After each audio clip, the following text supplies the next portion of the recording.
Hello guys, तर कशा आहात तुम्ही सगळे? नमस्कार. आज माझ्याबरोबर वैभव नाहीये हात जोडायला, कारण वैभव तुम्हाला दाखवते मी कसा झोपलाय. काळा काळा तर आहेच आहे, पण हे काय हे काळ्या पडद्यामागचा चेहरा दाखव माय. सॉरी ब्रो, माझं कसं ग? काळ्या पडद्यामागचा चेहरा तुझा उजळून दे. काळ्या पडद्यामागचा चेहरा तुझा काढ रे. हे बघा काय दिसायलंय, हे वैभवच आहे का? सिरियसली. आणि पडदा पांघरून झोपलाय. पडदा खोटं बोलणार नाही मी तुम्हाला, कारण मला माहित नाही. हे बघा पांघरायचं उशाला घेतलंय. उठ ना. हे बघा हळूच हळूच हळूच हळूच उठ ना वैभव. मला ब्लॉग चालू केल्यावर तरी उठल, तोंड दाखवील तुम्हाला, पण हे उठूनच गेलाय. तरी हा काय उठायला तयार नाही. मी काय करते, आंघोळ करून घेते. त्याचं आंघोळ करून माझी आंघोळ होऊस तर त्याचं मन झालं, बाबा दीदी उठली, जे सगळं आवरलंय तर चला मी पण आता उठतो. तर बघू काहीतरी झालं तर झालं. मी तर चालले आंघोळ करायला. मला लय कसं तरी व्हायला. एक तर माझं थोडंसं दुखायचं कमी आलंय, आणि आता ही पोरग असं झोपायला लागलंय, तसं की ह्याचं दुखायला लागलंय. काय मंडळी, कसं काय? तर मी आता उठलेलो आहो आणि तुमचं मी स्वागत करीत आहोत. डबल दीदीने केलं असेल का नसेल काय माहिती आहे ना. तर मी उठलेलो आहो आता, आणि दीदी आणि वॉशरूम मध्येच आहे. बाहेर निघ रे लवकर बाळा, मला जायचंय. गॅस तुम्ही एक नोटीस केलं का, मी पारुसा पण किती छान आणि हँडसम दिसतो ना, है ना? मला दिसतो ना मी, म्हणजे झोपेत न उठलं तर पण असं वाटत नाही झोपेत न उठलं. किती छान हँडपंप दिसतो मी. हँडपंप है ना, हँडसम पण आहे, हँडपंप. उठ रे, मला कशी उठवलंस तू? आणि हा एक तास झालं वॉशरूम मध्ये जाऊन बसलीये, आणखीन बाहेर निघत नाहीये. हा, आणि तुमच्याशी एक गोष्ट शेअर करायची, ती बाहेर निघली. मी आंघोळ केल्यावर एक गोष्ट शेअर करायची तुम्हाला. ठीक आहे, तोपर्यंत थांबा. एक खूप महत्वाची आहे गोष्ट शेअर करायची तुमच्याशी. गाईस बघा, मी छान दिसतो म्हणून मी केस विचारायला लागली. तुला केसच नाही काय विचारलं? बघा किती छान सुंदर रेशमी केस आहेत माझी. रेशमा, हे रेशमा बघ आधी कसं मोबाईल धरतोस की काय कुत्र्यावानी करतो. मी उदाहरण धरलं असं. बघ माझी रेशमी केस आहेत, तुझी आहे ती माझी. बस सो हाय गाईज, आता आम्ही दोघं आलेलो आहोत आमच्या किचन मध्ये. छोटस प्यारस प्रेमाळ किचन आमचं. तुम्हाला तर माहिती आहे आमचं किचन. आमच्यापेक्षा जास्त तुम्ही आमच्या किचनला ओळखता. गप यार. मला त्यांच्याशी थोडं सांगायचं, बोलायचं. तू कर ना. काय सांगणार, रिपोर्टर आहेस का तू? तर ना, ह्या पूजेने रात्री एवढा भात केला ना, आणि फ्रीज मध्ये ठेवला. यार ओरडू नको ना कानामध्ये तू. मग माझं नाव का सांगतो? कसली आहे यार तू? कर ना मला बोलायचं. तर काय मी तुम्हाला बोलायचंय. तर ती अशी गोष्ट होती की हा जो आठवडा आहे ना, म्हणजे कधी मागच्या शनिवारपासून किंवा रविवारपासून कारण ब्लॉग नाही टाकले, शॉर्ट नाही टाकले. त्याला शॉर्ट्स टाकले होते आम्ही, कारण बनवून ठेवले होते, ब्लॉग नाही टाकले. कारण हा आठवडा एवढा खराब गेलेला आहे ना आमचा. आज कोणता वार आहे? शनिवार आहे ना. आणि पण खराबच चालू, असं नाही की आता ठीक आहे. एवढा खराब गेलाय, वाजू नको ना. एवढा खराब गेलाय ना, म्हणजे कसा गेला तेच कळालं नाही. एवढं टेन्शन मध्ये वगैरे वगैरे. आईचं दुखत होतं, आधी हिचं दुखत नाही ना. नाही, आईचं दुखत होतं. तेच रे, दोघींचं पण दुखत होतं. सोबतच दुखायला लागलं दोघींचं. इतकं दुखायला लागलं. बघा मी तर किती खराब झाली. आधी मी कसली तयार होते, 2 दिवसामध्ये कसली खराब झाली माहिती तुम्हाला.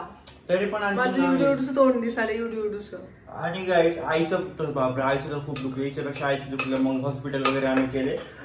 रात्री 8ला गेलो आम्ही हॉस्पिटलला. नंतर नेक्स्ट डेला सकाळी 7 वाजता आलो. म्हणजे 10 ते 12 तास आम्ही हॉस्पिटलमध्येच होतो नाही का. हॉस्पिटलमध्ये इतकं म्हणजे पळापळी झाली, झोपणं वगैरे तिकडं म्हणजे झोपच झाली नाही ऍक्च्युअल मध्ये. पुणे आम्ही आलो तिकडे, ठीक आहे, 7 वाजता. आणि नंतर ह्या दोघी झोपी गेल्या. मी पण झोपलो. पुढे 3-4 तासासाठी मी झोपलो. नंतर मी जॉबला गेलो, ठीक आहे, माझा जॉब होता. आणि ही दोघी झोपल्या. आणि पुन्हा मी लवकर आलो जॉबवरून, ठीक आहे, 6-7 वाजता जॉबवरून आलो. तरी मी बघतो ह्या दोघी आणि झोपल्या असे. म्हणजे फुल डे झोपल्या होत्या. फुल नाईट नाही. औषध गोळ्यामुळे. औषध गोळ्या घेतल्या, सलाईन वगैरे लावलं होतं आईला, त्याच्यामुळे त्यांना खूप गाढ झोप आली. आणि त्या दोघी पण झोपल्या होत्या. नंतर रात्री पण झोपल्या. म्हणजे ज्यांच्या बॉडीमध्ये खूप विकनेस आलता आणि म्हणजे उठूच वाटत नव्हतं. माझ्या बॉडीमध्ये आळस खूप आलता. फालतू बोलायचं सवय ह्या पोरीला, फालतू. गप्प आहे. मी खरं बोलते, फालतू बोलत नाही. खरं बोलल्या माणसाला राग येतो. ऍक्टिंग बघा, ओव्हर ऍक्टिंगचे 50 रुपये कट. तू कर ना यार. सो आता मी भात गरम करतोय आणि इथं ना आईनं म्हणजे आम्ही अंडी शिजत टाकायला. ठीक आहे, आता आमच्या आई नॉनव्हेज नाही खात. सो आम्ही आता असं हे केलंय. आमच्या नॉनव्हेज नाही खात. नाही, आमच्या आई नॉनव्हेज नाही खात पहिल्यापासूनच. तर ना तिचं म्हणजे विकनेस आहे ते, म्हणजे बॉडी वगैरे मजबूत, मतलब है ना, जाड नाही आमची आई, लुकडी आहे, तुम्हाला माहिती आहे. सो तब्येत चांगली करण्यासाठी आम्ही असं हे केलं की आईला आता ना प्रोटीन वगैरे सगळ्या गोष्टी द्यायची. आम्ही नाही, ठीक आहे, आम्ही नाही खाल्लं तर चालेल, पण आईसाठी तुम्हाला त्या दिवशी ब्लॉग बघितला असेल ड्राय फ्रुटचा आणि कोणता शेंगदाण्याचा लाडूचा, ते आईसाठीच होता. ठीक आहे, लाडू अंडे वगैरे पण आता तिला नाही, तरी पण आम्ही तिला अंडे वगैरे चारणार आहे. हा, आता आम्ही अंडे तिला बळजबरी नाही खाणार आई, म्हणजे आम्हाला माहिती आहे, पण आम्ही जबरदस्ती तिला चारणार. माहित नाही तुम्हाला ही गोष्ट चांगली वाटेल वाईट वाटेल, पण आम्हाला चांगली वाटेल. सो आम्ही हे ट्राय करणार आता. अंडे चिकन नको खाऊ, बट अंड्याचं जे सफेदी असते ते का पिवळं नको खाऊ. योग त्याला योग बोल.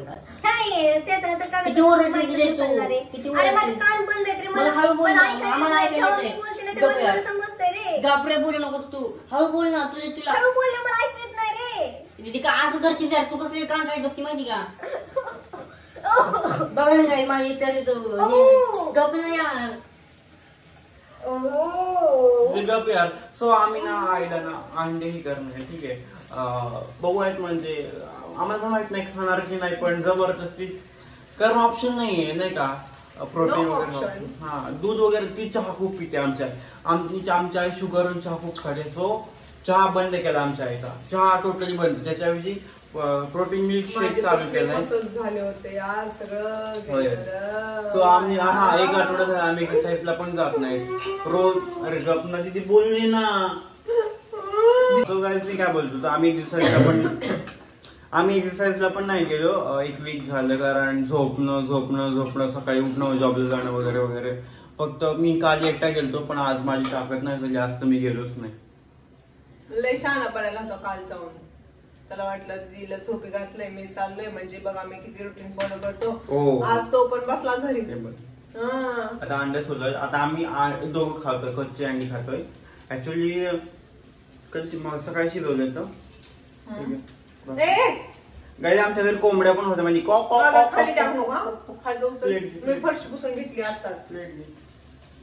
आमच्या घरी कोंबड्या पण होत्या, गावरान कोंबड्या होत्या, माहिती तुम्हाला.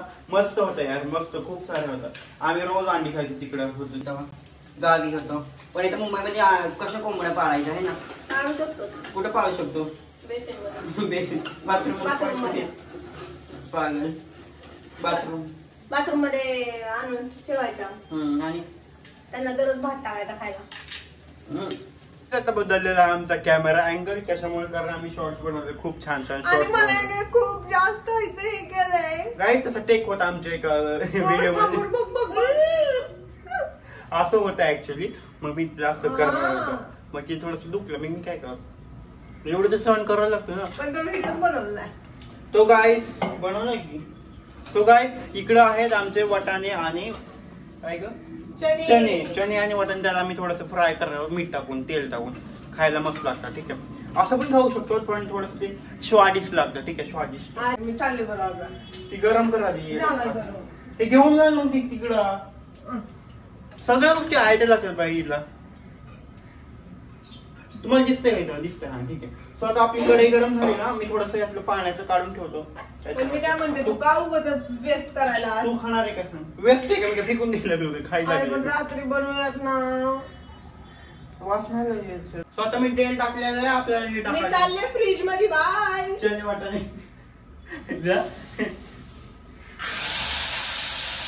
हे बघू शकता. आता तिकडं खूप सारे होणार. गाईस त्या दिवशी मी असं केलं, ठीक आहे, सेम असं बनवलं. आणि मला काय माहिती ते असं उडतं म्हणून नाही का. मग ते माझ्या सगळं तोंडावर आलं. ठीक आहे, हिचं मला खूप भाजलं. मग आता मला शिकवण आली. शिकवण म्हणजे काय? शिक्षा भेटली. हा, तर आता मी काय करतो, असं टाकतो आणि लांब पळून जात. लांब पळून जात. छान परतू द्यायचंय काय. तुम्ही पेरी पेरी मसाला किंवा चाट मसाला पण टाकू शकता, खूप छान लागतो. पेरी मसाला कसा असते? फ्राईज साठी असतो तो. पेरी पेरी मसाला किंवा काय चाट मसाला पण टाकतो. चाट मसाला खूप छान टाकला त्यामध्ये टाकलं. पेरी पेरी मसाला मला माहित नव्हतं, माझ्या भावाला माहिती पेरी पेरी मसाला. गावाकडचं येड आहे गाई. आणि भाज्याला म्हणते पेड. पेरी पेरी मसाला गावाकडचं येड आणि भाज्याला म्हणते पेड. पेरी पेरी मसाला याच्यामध्ये आता टाकलंय बघ ना, पेरी पेरी मसाला. घे ते दोघाला पण घे. मी माझे पुरतं घेतलं. घे ना दीदी. हे बघा आता मी माझं ताट शिजवून राहिले. तुझा अंड बेसिन मध्ये जात होता आता. सर हे बघा 2 चपाती. भाजी काय? नथिंग. भाजीच नाही ऍक्च्युली आम्ही केलेली. काय काय झालं भाजीला? मस्त झालं काय. कडक होऊ दे त्याला कडक. बघ गॅस उडवतो बघ तू. अरे खिडकी उघड ना माझी माय. पेरी पेरी मसाला गाईज. सो आता आपण जेवण करूया. तुम्ही पण जेवण करा. ठीक आहे. Peri peri. आता आमचं जेवण वगैरे झालेलं आहे खूप छान पद्धतीने. आणि आता हे बघा हिने हातरून टाकलेलं आहे म्हणजे ही झोपणार आहे पडणार आहे. आणि मी चालू आहे जॉबला. इकडे माझे बॅग भरून ठेवले आहे. मी चालू आहे जॉबला. आणि आपण भेटूयात पुढच्या ब्लॉग मध्ये. ऍक्च्युली काय झालं आपण हा ब्लॉग कंटिन्यू खूप मोठा करायचा होता. म्हणजे मोठा नाही पण स्टोरेज फुल झालेला आहे गाईज. त्याच्यामुळे काहीच शूट नाही होतंय. मी आता 2-3 व्हिडिओ डिलीट केले आणि हा शॉट घ्यायला लागला. हा टेक घ्यायला लागला. स्टोरेजचा खूप प्रॉब्लेम आहे. त्याच्यामुळे आम्ही लॉंग ब्लॉग नाही बनवू शकत. सो आपण भेटूयात पुढच्या ब्लॉग मध्ये. आमचा व्हिडिओ इथपर्यंत बघितला याच्यासाठी खूप खूप धन्यवाद. काळजी घ्या.